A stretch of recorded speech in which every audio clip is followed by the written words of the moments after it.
A palavra mecânica foi linguisticamente criada para dar um significado ao movimento dos corpos exercidos sob determinadas forças. A observação constante desses movimentos resultou em uma ciência exata, bonita e intuitiva, conhecida como física clássica, desenvolvida, como sabemos, por Isaac Newton no século de 1600. A física clássica, ou física newtoniana, apesar de poder ser mensurada e calculada de forma exata através do princípio da inércia, o fundamental da dinâmica e o da ação e reação, não requer nenhum tipo de conta da sua parte para você compreender os seus efeitos, porque você vive ela o tempo todo. O seu cérebro, o seu corpo e seus sentidos calcula da forma mais primitiva os efeitos da física clássica. Quando você está subindo uma escada, quando você dirige, quando você abraça uma pessoa ou quando você pratica um esporte. Claramente você sabe que se eu soltar esse livro ele cairá em menos de um segundo no chão. E se você quiser, você pode realizar uma série de cálculos com base no princípio da inércia que você saberá o tempo que esse livro levou para chegar até o chão. O nosso mundo macroscópico ficou facilmente mensurável através da física clássica. Mas e se você se reduzisse bilhões de vezes, chegando próximo ao tamanho de um elétron?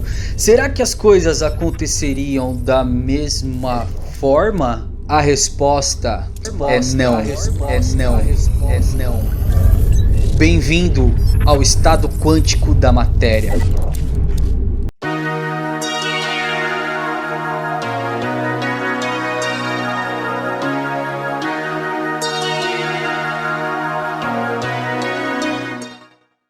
Calma, eu sei que essa introdução foi um pouquinho forçada e eu não tô aqui para vender nenhum milagre esotérico quântico, ainda mais em tempos de banalização da física quântica, quando a gente vê coach quântico, yoga quântico, chá quântico, todo mundo usando o termo quântico para esoterizar, mistificar e tentar dar um ar de sofisticação para qualquer tema. Não é isso. Aqui é assunto científico e você vai perceber que em algum momento vai fazer sentido essa introdução. Do final do século XVI até o início do século XX, a ciência já tinha dado como consolidado toda a mecânica, toda a física da natureza através das 3 leis de Newton. Entretanto, existia uma propriedade da natureza que não respeitava exatamente as leis da física tradicional, e essa propriedade era a luz.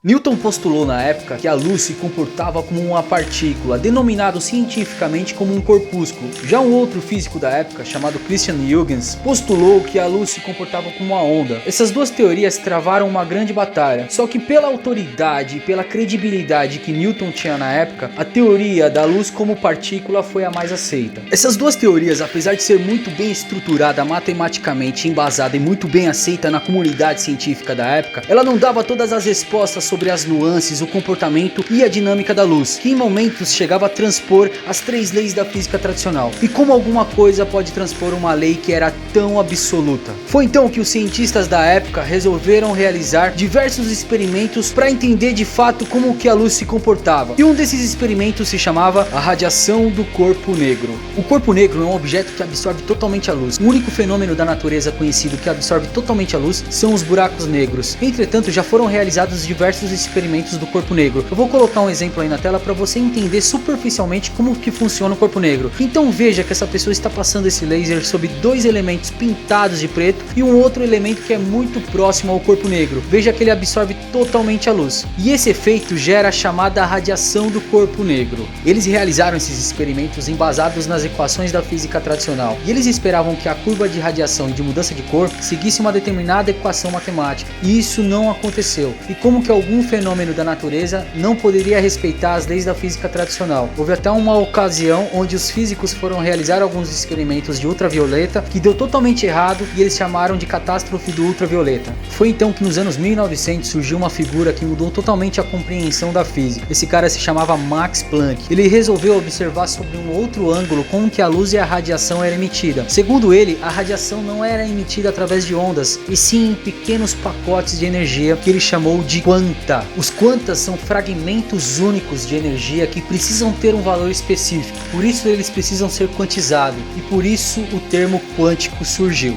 Essa descoberta de Planck deu início a um período muito virtuoso para a ciência, onde diversos físicos e cientistas descobriram que a natureza, na sua forma mais elementar, se comporta de uma forma totalmente diferente no qual a gente percebe através dos nossos olhos. E com isso, diversos cientistas foram aglomerando conhecimento sobre o comportamento da matéria na sua forma mais mais microscópica que acabou gerando uma nova ciência, um novo campo da física chamado física quântica. A mecânica dos elementos em estado quântico realmente causa muita estranheza. Eu vou falar sobre alguns fenômenos de forma superficial só para a gente tentar entender. Um desses fenômenos é o fato da gente não conseguir determinar de forma precisa a posição de uma matéria. Então, por exemplo, eu não consigo determinar onde um próton está de forma exata. Isso não se dá porque nós não temos equipamentos que conseguem medir a precisão desse elemento. É porque essa é a essência da física quântica. Você não consegue colocar de forma precisa onde o elemento está, porque de fato ele não tem uma posição de forma precisa. Essa de fato é a essência da mecânica quântica. Vamos dar um exemplo desse objeto a partir da mecânica clássica e da mecânica quântica. Vamos determinar que esse objeto tenha 10 centímetros. Se eu pegar uma régua de precisão a partir da mecânica clássica, eu vou encontrar os mesmos 10 centímetros. Mas agora, se hipoteticamente eu tivesse uma régua quântica e medisse esse objeto, eu ia ver que ele tinha 9,99999,8 ou então 10,000002. Na mecânica quântica, nada tem uma precisão absoluta. Um outro fenômeno que pode explodir a sua cabeça é o seguinte: uma partícula pode estar no ponto A, provavelmente nesse ponto A, provavelmente no ponto B, ou ele pode estar em dois lugares ao mesmo tempo. Esse fenômeno se chama superposição. Existe um exemplo que é dado a partir de uma moeda girando entre cara e coroa, que é essa superposição que um objeto, uma partícula pode estar. Inclusive, existem tecnologias desenvolvidas a partir desse tipo de mecânica. Outro fenômeno que é muito bizarro é o entrelaçamento quântico. Uma partícula pode interagir com a outra mesmo que ela esteja a milhões e milhões de quilômetros de distância. Um outro fenômeno é o efeito fotoelétrico. Quando você emite determinadas radiações em determinadas placas de metal, você retira o elétron dessas placas. Imagina só, você emite luz numa placa de metal e você retira partículas dessa placa. Quem resolveu o problema do efeito fotoelétrico foi esse cara aqui. Não foi o Rick não, foi Albert Einstein, e ele recebeu o prêmio Nobel por isso. Existem diversos outros fenômenos que eu pretendo abordar posteriormente, mas o último que eu vou falar aqui é o fenômeno da dupla fenda. Eles fizeram uma experiência abrindo duas aberturas em uma placa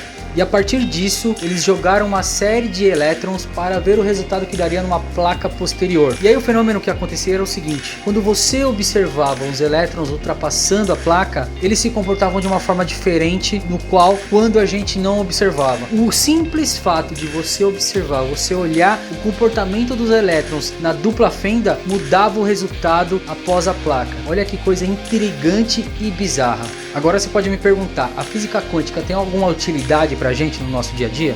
Eu diria que não. Eu acho que a física clássica tem muito mais utilidade pra gente. Mas o meu propósito desse vídeo foi mais abrir um pouco a nossa cabeça pra gente entender os fenômenos. Tentei colocar de uma forma mais simples pra gente compreender. É óbvio que tem uma parte muito pesada e complexa da física, onde tem os cálculos matemáticos, que eu acho que a gente não tem nem pretensão de chegar a esse ponto. Mas pra gente entender os fenômenos da física quântica e entender que a natureza se comporta de formas diferentes a níveis microscópicos. E isso não quer dizer que se você pensar positivo, você vai mudar o estado da matéria. Isso não vai acontecer. Apenas que a ciência vista por outros ângulos, ela se comporta de forma diferente. Existe também a astrofísica, onde a gente entende o comportamento dos astros, dos elementos no espaço. Eu vou fazer mais 2 vídeos sobre física quântica para deixar numa playlist aqui no canal. Eu ainda não bolei os títulos, mas os temas serão tecnologias provindas da física quântica e como que os charlatões usam os conceitos da física quântica para enganar as pessoas. Esses serão meus próximos vídeos. Bom, além de todo o material que eu pesquisei e consumi na internet, eu tive o auxílio desses 2 livros aqui, O Mistério Quântico e 50 Ideias de Física Quântica, da Johnny Baker. São 2 livros extremamente excelentes. Eu recomendo para vocês, se vocês quiserem entender um pouquinho mais a essência da física quântica. Mas o que a gente precisa compreender é apenas que a física quântica é uma ciência que estuda a matéria na sua forma mais elementar. É apenas isso. Não tem nenhum mistério, não tem nenhum misticismo por trás da física quântica. Eu espero conseguir ter contribuído aí com vocês. Eu não sei se eu consegui abordar de uma forma tão didática como eu queria, mas eu fiz o meu máximo aqui para tentar ajudar com vocês. Se vocês puderem aí, cara, me ajuda aí, dá um like, comenta, se inscreve, compartilha, tá bom, pessoal? Muito obrigado, um grande abraço e tamo junto. Ah, que ótimo. Caramba, o que foi, Rick? Será que é um carburador quântico? Carburador quântico? Nossa, Mori, não dá só pra adicionar uma expressão científica e esperar que signifique alguma coisa.